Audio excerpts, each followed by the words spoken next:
പ്രിയമുള്ളവരെ, പാലക്കാട്ട് നിന്നൊരു വാർത്ത വരുന്നു. 2018 പ്രളയവുമായി ബന്ധപ്പെട്ട മാത്യു കുഴൽനാടന്റെ ആരോപണത്തിനു പിന്നാലെ മന്ത്രി കെ കൃഷ്ണൻകുട്ടിക്കെതിരെ ചിറ്റൂരിലെ UDF സ്ഥാനാർത്ഥി സുമേഷ് അച്യുതന്റെ നിരാഹാര സമരം. വണ്ടിത്താവളത്ത് വൈകിട്ട് 5 മണിവരെയാണ് നിരാഹാര സമരം. മന്ത്രി കെ കൃഷ്ണൻകുട്ടിയും മാത്യു ടി തോമസും രാജിവെക്കണമെന്നാണ് ആവശ്യം. സമരവേദിയിൽ നിന്ന് ഇക്ബാൽ അറക്കൽ ചേരുന്നു. ഇക്ബാൽ അറക്കൽ, നിയമസഭയിൽ തന്നെ അതിന് മറുപടി കെ കൃഷ്ണൻകുട്ടിയുടേത് വന്നതാണ്. ഇപ്പോൾ കോടതി വിധിയും സർക്കാരിന് അനുകൂലമായിരുന്നു. ഈ പുതിയ വെളിപ്പെടുത്തലിൽ ഇരുവരും രാജിവെക്കണമെന്നാണോ, MLA സ്ഥാനവും മന്ത്രിസ്ഥാനവും ഒക്കെ രാജിവെക്കണമെന്നാണോ ആവശ്യം? തെരഞ്ഞെടുപ്പിന് നിശബ്ദ പ്രചരണത്തിന് സമരവേദിയിലാണോ ഉള്ളതിപ്പോൾ സുമേഷ്?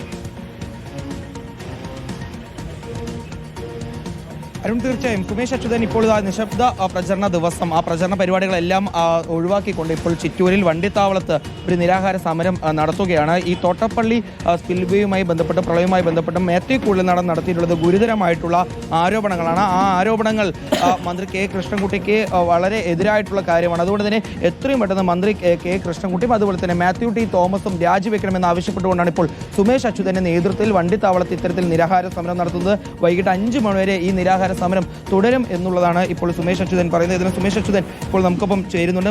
കൃഷ്ണൻകുട്ടിയും അതുപോലെ തന്നെ മാത്യു ടി തോമസും രാജിവെക്കണമെന്ന ആവശ്യത്തിൽ ഉറച്ചു നിൽക്കുകയാണ്. അതുവരെ ഈ സമരം തുടരുന്നതാണ്.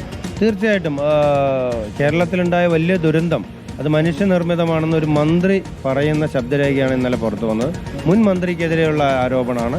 അപ്പോൾ തീർച്ചയായിട്ടും അവർ രണ്ടുപേരും തൽസ്ഥാനത്ത് തുടരാൻ യോഗ്യതയില്ല. രണ്ടുപേരും ഉടൻ മന്ത്രി പറയുന്നത്, LDF പറയുന്നത് അത് തൻ്റേതല്ല എന്ന രീതിയിലാണ് മന്ത്രി ഉറച്ചു നിൽക്കുന്നത്. അത് A ആണെന്ന് സംശയമുണ്ട്, നിയമ നടപടി സ്വീകരിക്കുമെന്നൊക്കെയാണ് മന്ത്രി പറയുന്നത്. ഒരു നിമിഷം വൈകാതെ മന്ത്രി ഇന്ന് മാത്യു കുഴൽനാടിനെതിരെ പരാതി കൊടുക്കാൻ തയ്യാറാവണം. ഇലക്ഷൻ കമ്മീഷനും പരാതി കൊടുക്കണം, പോലീസിനും പരാതി കൊടുക്കണം.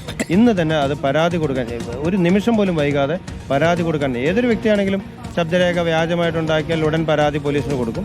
ഇപ്പോൾ ഒരു നിമിഷം പോലും വൈകാതെ പരാതി കൊടുക്കാൻ തയ്യാറാണ്. മന്ത്രി പറയുന്ന മറ്റൊരു കാര്യമുണ്ട്, അതായത് നിയമസഭാ രേഖകൾ പ്രകാരം തോട്ടപ്പള്ളി സ്പിൽവേ ഈ ജലനിരപ്പ് ഉയരുന്നതിന് മുമ്പ് തന്നെ തുറന്നിരുന്നു. പിന്നെ എന്താണ് ഈ ആരോപണത്തിന് അടിസ്ഥാനം എന്ന ചോദ്യം ഉയർത്തുന്നുണ്ട് മന്ത്രി. അത് മന്ത്രി തന്നെയാണ് പറഞ്ഞത്. മന്ത്രി പറയുമ്പോൾ ആലോചിക്കണമായിരുന്നു മന്ത്രി എന്തിനാണ് പറഞ്ഞതെന്ന്.